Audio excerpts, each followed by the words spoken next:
The village of Ocha was a village of contrasts. The rich lived in lavishness, their homes filled with fat cows, goats, and other livestock, and the latest luxuries. The poor, meanwhile, scraped by, their struggles hidden behind forced smiles and polite greetings. Onyinye's life was a quiet testament of this division of rich and poor. She was married to Ogbonna, a man whose wealth was the envy of the village. He owned vast lands, herds of cattle, and a booming trade business, but this wealth was matched only by his cruelty. To the outside world, Ogbonna was the pillar of the community, a man of influence and respect, but at home he was a tyrant. Onyinye had once been a vibrant young woman, full of dreams. She married Ogbonna, hoping for a life of comfort and security. Instead, she became a servant, expected to bear children, cook meals, and maintain the facade of a happy family. Her days were filled with endless chores, her nights with silent tears. Their home was a big compound filled with expensive things and imported fabrics, but it was also a prison. Bonna's wealth was for himself alone. He hoarded his riches, refusing to share even the smallest bits with his family. His children were an afterthought, their needs ignored, their cries for food met with cold arguments. Onyinye's three children, Obinna, Adora, and little Chibuzo, were the only light in her life. They were her reason for enduring the daily torments, but even they were not spared from Ogbonna's cruelty.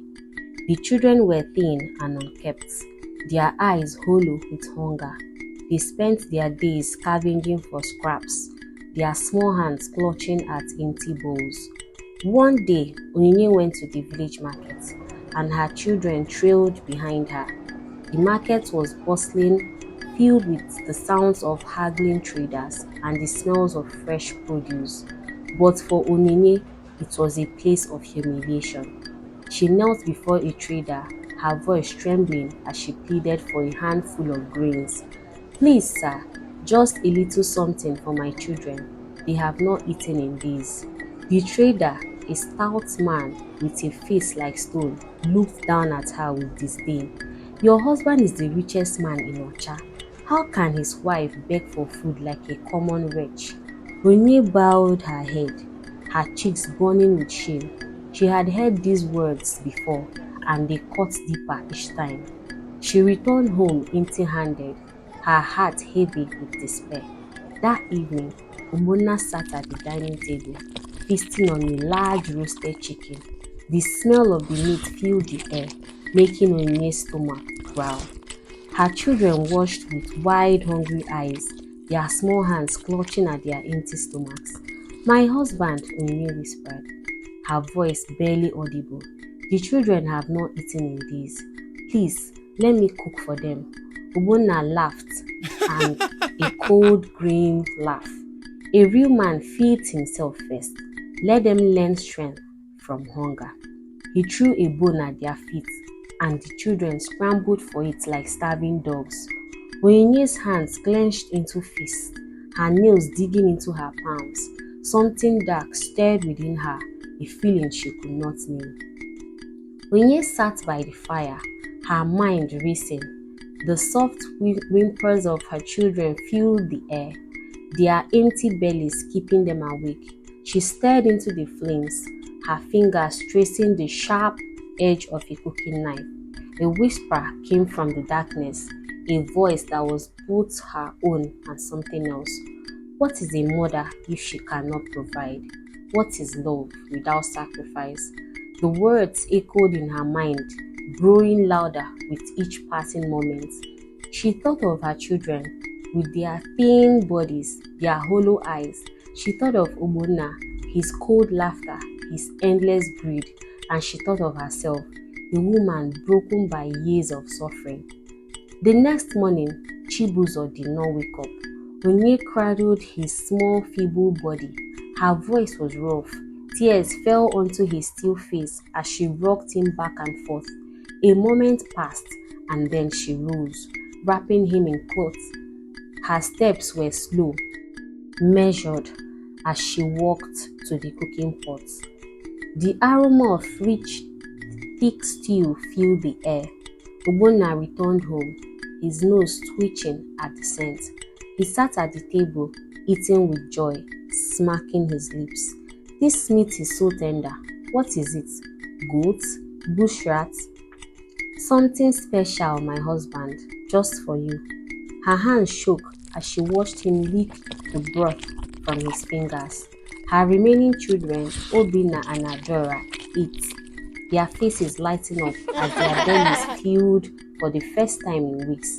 But Onyinye did not eat. She sat in silence, staring into the flames. Days passed, and the hunger returned, and with it, the whispers. The next meal must come. A sacrifice must be made. Obinna died next. He died in his sleep, just like his younger brother Chibuzo. Again, Ogbonna feasted, praising her skill. He did not question, he did not care. Each night, Onyinye sat alone, rocking back and forth, whispering apologies into the void. Adora watched. She knew, she saw. One evening, Ogbonna returned early, stepping into the kitchen. Just as Onyinye lowered a body part into the pot, the room spun. His stomach tightened.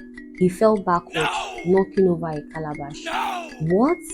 What have you done?" His voice was hoarse, shaking. Onyinye turned, her face bony, her eyes hollow. "I fed you, my husband. I fed you well." The realization crashing into him. The meat he had savored, the stew he had praised, it had been his own bloodline, his own flesh. The village erupted in horror. The elders summoned Onyinye to the village square, their faces angry. The people screamed for justice. Stones were raised, but Onyinye did not flinch. "She is a monster. She must be punished." Ogbonna, still in shock, stepped forward. His voice was barely a whisper. "And yet, I ate. I licked my fingers. I swallowed every bite."